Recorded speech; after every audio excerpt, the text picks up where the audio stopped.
17 जुलाई 2026 भारत ने एक ऐसी ट्रेन को हरी झंडी दिखाई जिसके इंजन में ना कोई डीजल जलता है, ना पेट्रोल और ना ही कोई ऐसी चिमनी है जिससे काला धुआं निकले।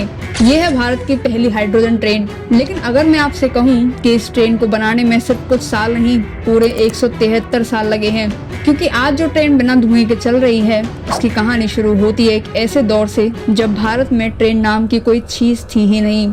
फिर अंग्रेज आए, रेलवे बनी, आज़ादी मिली, देश को टुकड़ों में बांट दिया गया, रेलवे टूट गई, एक्सीडेंट हुए, करोड़ों लोग बांट दिए गए और हर बार लगा कि शायद अब इंडियन रेलवे इस बोझ को संभाल ही नहीं पाएगी। लेकिन हर बार किसी न किसी ने इसे दोबारा पटरी पर लाकर खड़ा कर दिया। तो चलिए दोस्तों, आज शुरू करते हैं हाइड्रोजन ट्रेन नहीं बल्कि इंडियन रेलवे की उन 73 सालों की कहानी जिसने भारत को बदल दिया। और आखिर में बात करेंगे हाइड्रोजन ट्रेन की हर उस बात को जिसके बारे में जानना आपको बेहद जरूरी है। तो बने रहिएगा इस वीडियो को एंड तक और चैनल को सब्सक्राइब करना मत भूलिएगा। चैप्टर 1, जब भारत में ट्रेन नहीं थी। आज हम कुछ घंटों में ही एक राज्य से दूसरे राज्य तक पहुंच जाते हैं, लेकिन 1850 से पहले ऐसा बिल्कुल नहीं था। मुंबई से कोलकाता जाना हो या दिल्ली से चेन्नई, सफर में कई हफ्ते लग जाते थे। उस वक्त भारत पर ईस्ट इंडिया कंपनी का राज था और तब भारत का गवर्नर जनरल था डलहौजी। ये एक ऐसा प्लान लेकर आए जिसने पूरे देश का नक्शा ही बदल दिया। लेकिन ये प्लान भारतीयों के लिए नहीं था। अंग्रेज रेलवे इसीलिए बनाना चाहते थे ताकि भारत को कपास, कोयला, मसाला और अनाज जल्दी से बंदरगाहों तक पहुंच सके और वहां से सीधे इंग्लैंड भेज दिया जाए। साथ ही अगर कुछ बगावत हो तो ब्रिटिश आर्मी कुछ घंटों में ही वहां पहुंच सके। यानी रेलवे का जन्म भारत के तरक्की के लिए नहीं बल्कि अंग्रेजों के मुनाफे के लिए हुआ था। लेकिन इतिहास की सबसे अजीब बात यही है, कभी कभी जो चीजें किसी और के फायदे के लिए बनती हैं वही बाद में पूरे देश की ताकत बन जाती है। और इंडियन रेलवे के साथ भी कुछ ऐसा ही हुआ था। चैप्टर 2, जब भारत ने पहली बार ट्रेन देखी। दोस्तों, बात है 16 अप्रैल 1853 की, जब मुंबई का बोरी बंदर स्टेशन, जहां पर हजारों लोग एक साथ जमा थे, सबके सामने एक लोहे की अजीब सी मशीन खड़ी थी। उनमें से धुआं निकल रहा था और आवाज इतनी तेज थी कि लोग डर के मारे पीछे हट गए। कुछ लोगों को लग रहा था कि ये मशीन चल ही नहीं पाएगी।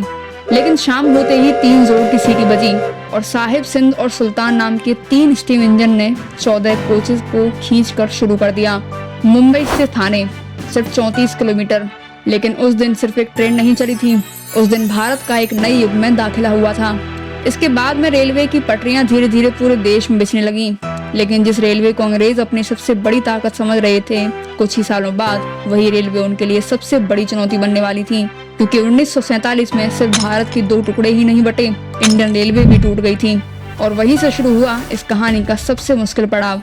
चैप्टर 3, जब भारतीय रेलवे 2 हिस्सों में बट गई थी। 15 अगस्त 1947 को भारत आजाद हो गया था। पूरा देश खुश था। लेकिन इसी खुशी के साथ आया भारत का सबसे दर्दनाक फैसला। एक ही रात में भारत और पाकिस्तान अलग हो गए। लेकिन सिर्फ जमीन ही नहीं बटी, रेलवे भी 2 हिस्सों में बट चुकी थी। हजारों किलोमीटर लंबी रेलवे लाइन, कई वर्कशॉप, इंजन, कोचेज, हजारों रेलवे कर्मचारी, सबको बांटना था। और सबसे बड़ी बात, लाखों लोग अपना घर छोड़कर एक दूसरे देश में जा रहे थे। उनके लिए सिर्फ एक ही सहारा था, रेलवे। दिन रात रफ्यूजी ट्रेन चल रही थी, लेकिन हर ट्रेन अपनी मंजिल तक नहीं पहुंच पाती थी। लेकिन कई ऐसी भी ट्रेन मिली जो स्टेशन पर तो पहुंची, लेकिन उनमें जिंदा मुसाफिर बहुत कम बचे थे। चैप्टर 4, अब इसे संभालेगा कौन। आज़ादी के बाद सबसे बड़ा सवाल था कि इतने बड़े रेलवे सिस्टम की जिम्मेदारी आखिर संभालेगा कौन। तब भारत के पहले रेलवे मिनिस्टर बने डॉक्टर जॉन मैथाई। उनके सामने चैलेंज सिर्फ ट्रेन चलाने का नहीं था बल्कि बिखर चुके पूरे सिस्टम को दोबारा खड़े करने का था। ट्रैक पूरे टूट चुके थे, कई वर्कशॉप पाकिस्तान में चली गई थी, इंजन और कोचेस की कमी थी और पैसे बहुत कम थे। फिर आए एन गोपालास्वामी अय्यर। उन्होंने रेलवे को नए तरीके से ऑर्गेनाइज करना शुरू कर दिया। अलग अलग रेलवे कंपनीज को धीरे धीरे से एक सिस्टम में जोड़ा गया। 1951 तक इंडियन रेलवेज को जोन में बांटकर एक मजबूत नेशनल नेटवर्क की बुनियाद रखी गई। यही वो कदम था जिसने बिखरी हुई रेलवे को दोबारा एक देश की रेलवे बना दिया था। लेकिन मुश्किलें अभी कम नहीं हुई थी। चैप्टर 5, एक हादसा जिसने एक मंत्री को इस्तीफा देने पर मजबूर कर दिया था। दोस्तों, बात है 1956 की, जब भारत के रेलवे मिनिस्टर थे लाल बहादुर शास्त्री। वो मानते थे कि रेलवे सिर्फ पटरी और इंजन का नाम नहीं बल्कि लोगों की जान की जिम्मेदारी भी है। फिर हुआ अरियाल रेलवे एक्सीडेंट। इस हादसे में करीब 140 से ज्यादा लोगों की जान चली गई थी। किसी ने उनसे इस्तीफा नहीं मांगा, लेकिन लाल बहादुर शास्त्री ने खुद कहा कि जब जिम्मेदारी मेरी है तो जवाबदेही भी मेरी होनी चाहिए। और उन्होंने रेलवे मिनिस्टर के पद से इस्तीफा दे दिया। भारतीय राजनीति में आज भी इस फैसले को अकाउंटेबिलिटी की एक बड़ी मिसाल माना जाता है, लेकिन आजकल के नेता तो ये अकाउंटेबिलिटी देने के लिए खड़े ही नहीं होते। खैर, एक और बड़ी समस्या इंडियन रेलवे का इंतजार कर रही थी, और इस बार दुश्मन था बढ़ती हुई आबादी। चैप्टर 6, जब भारत की आबादी रेलवे से तेज बढ़ने लगी। 1960 और 70 के दशक तक भारत की आबादी बहुत तेजी से बढ़ने लगी थी। हर साल लाखों नए लोग रेलवे पर निर्भर होने लगे। लंबी लंबी वेटिंग लिस्ट, भीड़ से भरे प्लेटफॉर्म और कई घंटों की देरी, ये सब आम बात बन चुकी थी। इंडियन रेलवे के सामने सवाल था कि इतने बड़े देश को पटरियों पर कैसे चलाया जाए।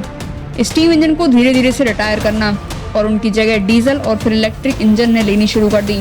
ये सिर्फ टेक्नोलॉजी का बदलाव नहीं था, इससे ट्रेन तेज हुई, फ्यूल भी बचत हुई और मेंटेनेंस भी आसान होने लगी। फिर 1969 में आई राजधानी एक्सप्रेस। पहली बार देश में हाई स्पीड वाली सर्विस मिली। लोगों को लगा कि इंडियन रेलवे अब सिर्फ सफर नहीं, समय की कदर भी करेगी। और फिर 1988 में शताब्दी एक्सप्रेस ने कंफर्ट और स्पीड का एक नया स्टैंडर्ड बना दिया। और फिर 173 साल के इस सफर ने एक नया मोड़ लिया।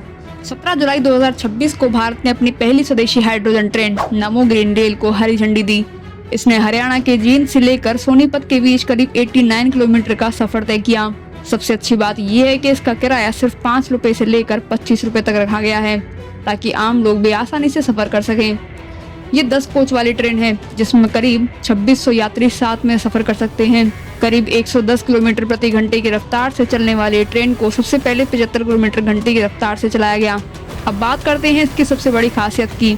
ये ट्रेन डीजल से नहीं बल्कि हाइड्रोजन फ्यूल सेल से चलती है। इसमें हाइड्रोजन और ऑक्सीजन मिलकर बिजली बनाते हैं और इसके एग्जॉस्ट से केवल निकलती है पानी की भाप, यानी जीरो इमिशन, ना ही कोई धुआं और ना ही कोई पोल्यूशन। सुरक्षा के लिए इसमें multi layer hydrogen leak sensor और ऑटोमेटिक शट ऑफ सिस्टम भी लगाया गया है। वहीं जींद में देश का सबसे बड़ा हाइड्रोजन स्टोरेज और रिफ्यूलिंग सिस्टम बनाया गया है। तो दोस्तों, आने वाले समय में भारत की और भी ऐसी डीजल ट्रेनें हाइड्रोजन में बदलने वाली हैं। अगर आपको ये वीडियो पसंद आए तो वीडियो को लाइक करना और ऐसी और वीडियोस के लिए हमारे चैनल को सब्सक्राइब करना मत भूलिएगा। मिलते हैं अगले वीडियो में।